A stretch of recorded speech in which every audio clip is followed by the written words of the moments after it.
Hello everyone. This time I'm going to present the Ministers College Cooperation or Competition. This is my presentation outline. This presentation is from Ministerial Ethics, More Reformation for Church Leaders. My presentation will be mainly from chapter 5. Before we are moving on, there are two questions we should ask to ourselves or our friends. The first one is, how do ministers view those with whom they minister? Another one is, do they see them as colleagues with whom they cooperate to achieve a spiritual goal, or do they see them as competitors and trying to outdo them? Our subtopics for this presentation is church leader. So the first one is the foundation relationship of trust. Good relationships among minister and church leader are crucial, and trust is essential for this relationship to survive. So a minister should firstly do to build good relationship with one another. When trust is broken out, a forced terminations can be occur. To avoid forced termination, a positive approach is to develop competent and effective ministry skills so that forced termination never become an issue.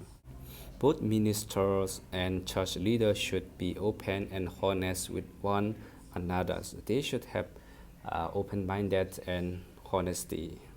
As we know, honesty is the best policy. Lack of communication is a major cause of forced terminations. Here are some characteristics of healthy minister. Healthy minister respect authority. He is ready for every good deed, malign no one, not contentious, gentle, and kind. To have good health in a minister have to grow. Should have a place of retreat. He should have a sense of humor. He can live with not knowing. A minister are not preoccupied with suspicion and resentment. And also, a minister have learned the art of forgiveness. Bradshaw said that ministers are not miracle workers. They cannot walk on water, but they can learn to swim. Another subtopic is church staff.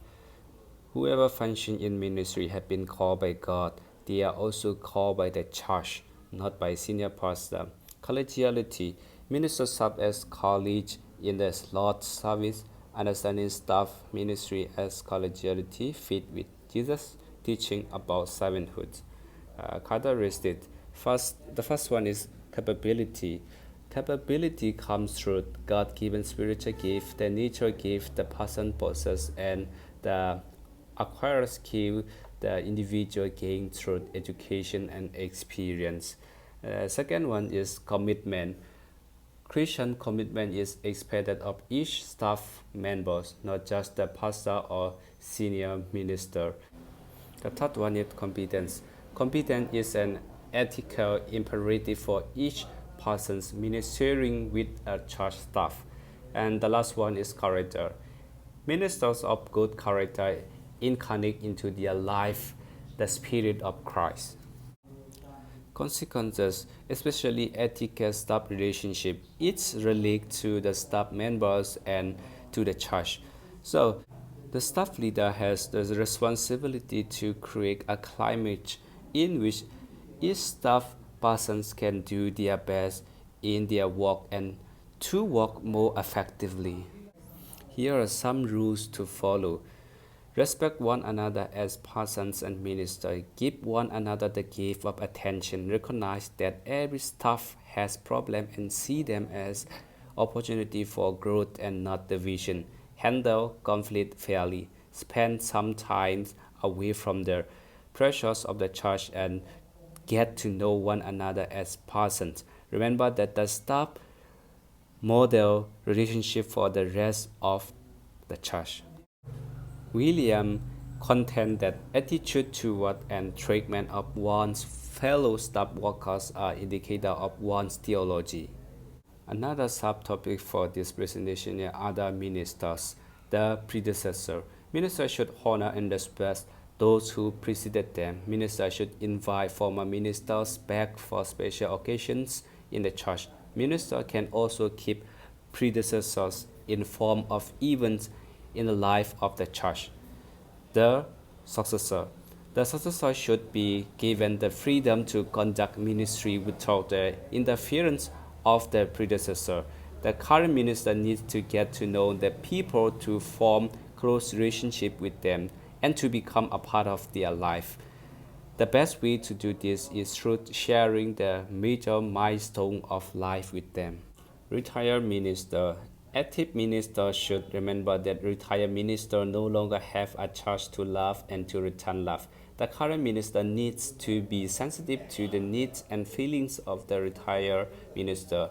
A sensitive, caring relationship can bring satisfaction to both. Giving the title Pastor Emeritus is much appropriate for retired ministers if they can still serve in the church. Joe said that ministry is better served and Christian faith is advanced when ministers view themselves as colleagues rather than as competitors. Another subtopic is other churches. A minister's college also includes ministers in churches of other denominations.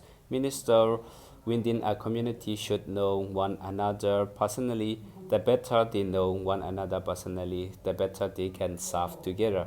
Healthy relationship with ministers of other denominations are desirable. Life is enriched and ministry is expanded when a minister knows, respects, and appreciates ministers of other faith of group. Gaylord said that we are called on to encourage and affirm, not to denigrate the work of other pastors. The last subtopic for this presentation is other professionals. A professionals among professionals. Professionalism involves both doing and being, what a person is and what that person does. Ministers profess faith in God through Jesus Christ, who they serve through the church. If ministers act in a manner that is unbecoming to a minister, they are said to have behaved unprofessionally. A minister should show respect for other professionals because serving in the church is also minister's professional. A part of the community team, a minister works with other professionals in a community to meet the needs of people.